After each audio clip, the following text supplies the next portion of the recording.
इस वीडियो में हम लोग क्वेश्चन में 22 को देख लेते हैं। देखिए इस क्वेश्चन में ऑथर क्या करना चाहते हैं। Two identical ball each having a charge of 2 × 10⁻⁷ coulomb. दो आइडेंटिकल बॉल जिसका चार्ज कितना दिया हुआ है 2 × 10⁻⁷ कूलम। सभी दोनों का चार्ज दिया हुआ है।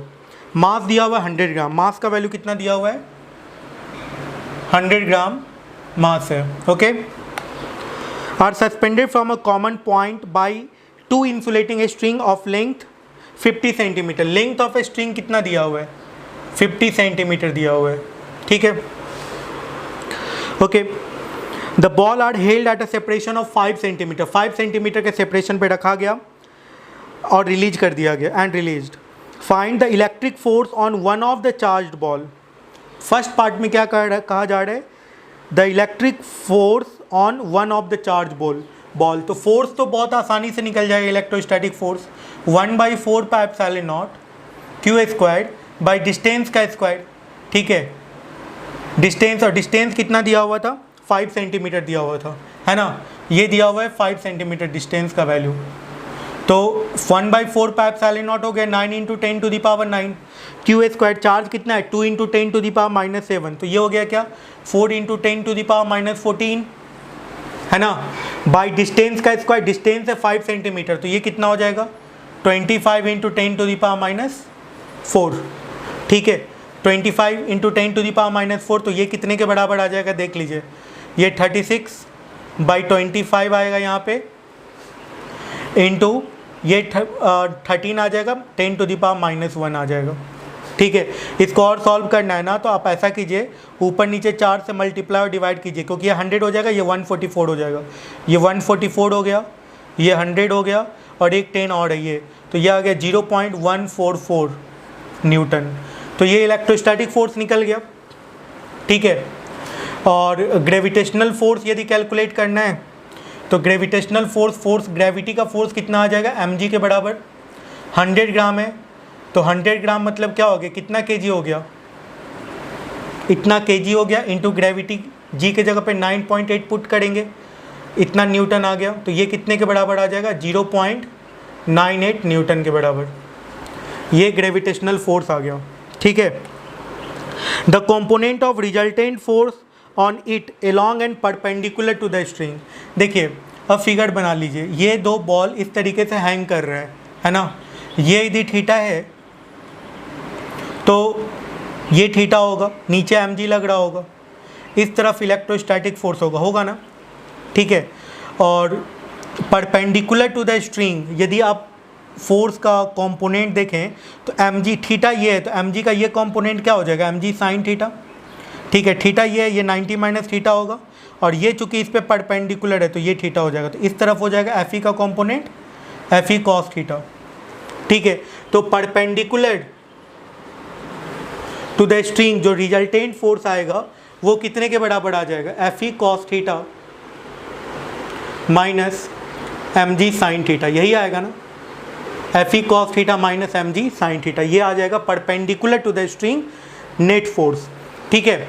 और कॉस थीटा और साइन थीटा का वैल्यू कैलकुलेट करना, यहाँ पे स्टूडेंट कंफ्यूज करते हैं थोड़ा सा। देखिएगा क्या है क्वेश्चन में कि यहाँ से यहाँ तक का स्ट्रिंग, यहाँ से यहाँ तक का लेंथ 5 सेंटीमीटर दिया हुआ है, तो यहाँ से यहाँ तक क्या होगा 2.5 सेंटीमीटर होगा, और ये है 50 सेंटीमीटर। तो यदि आप परपेंडिकुलर ड्रॉ करना चाहते हैं, कैलकुलेट करना चाहते हैं, तो 50 का स्क्वायर माइनस 2.5 का स्क्वायर। ठीक है। तो 50 कहाँ 50 का स्क्वायर, कहाँ 2.5 का स्क्वायर। 50 का स्क्वायर हो जाएगा कितना 2500, और 2.5 का स्क्वायर 6.25। ठीक है।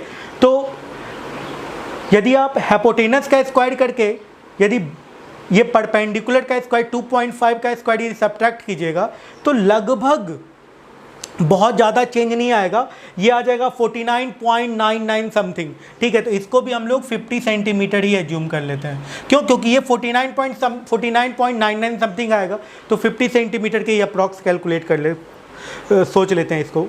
ठीक है ना। तो 50 सेंटीमीटर यदि हो गया ये। ठीक है। तो अब देख लीजिए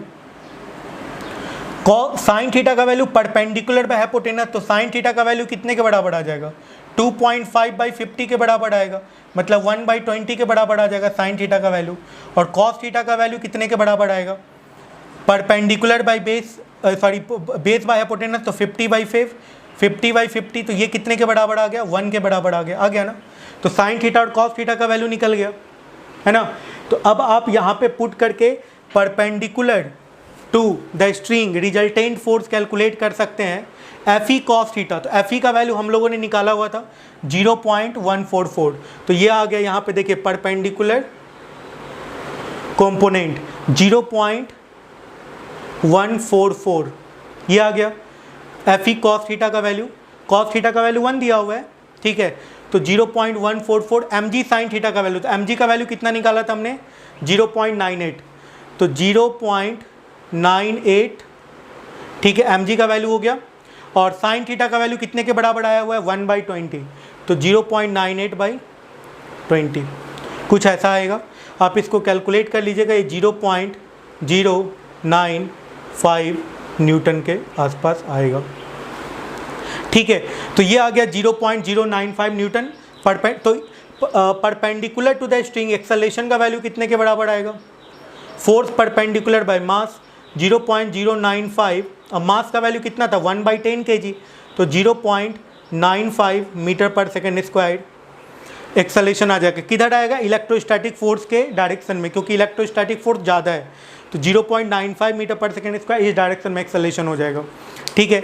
तो परपेंडिकुलर कंपोनेंट ऑफ फोर्स निकल गया। अलोंग द स्ट्रिंग फोर्स कितना होगा, ये पॉइंट अलोंग द स्ट्रिंग जो होगा, देखिए mg का ये कंपोनेंट mg cos थीटा और Fe का ये कंपोनेंट Fe sin थीटा, ये दोनों मिलके टेंशन, इन दोनों को टेंशन बैलेंस कर लेगा।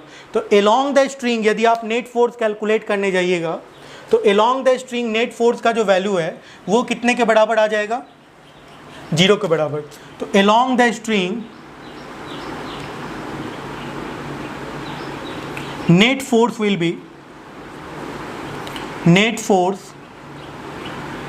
बी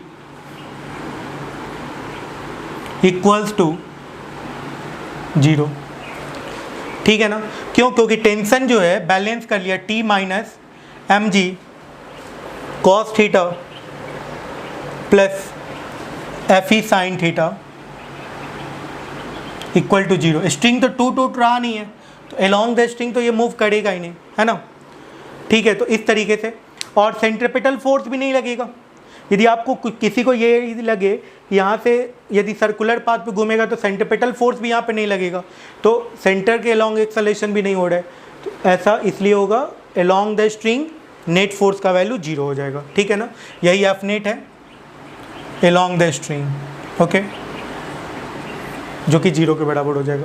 तो ऐसा कुछ बन गया। और भी कुछ क्वेश्चन में कर रहे थे निकालने के लिए, एक्सेलरेशन कर रहे थे डी पार्ट में निकालने के लिए, और सी पार्ट में कर रहे थे the tension in the string. तो टेंशन इन स्ट्रिंग कैलकुलेट कर लीजिए, तो mg cos theta plus Fe sin theta के बराबर आएगा, है ना।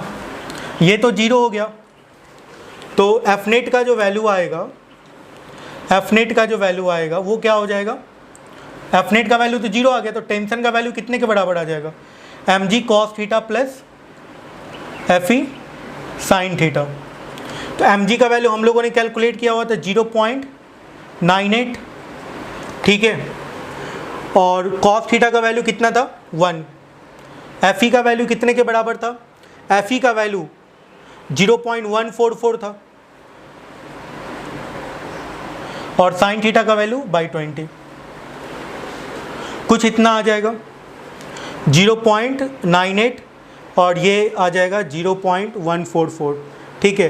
तो टेंशन का जो वैल्यू है अप्रॉक्सीमेट 1 न्यूटन के करीब आएगा आंसर, है ना।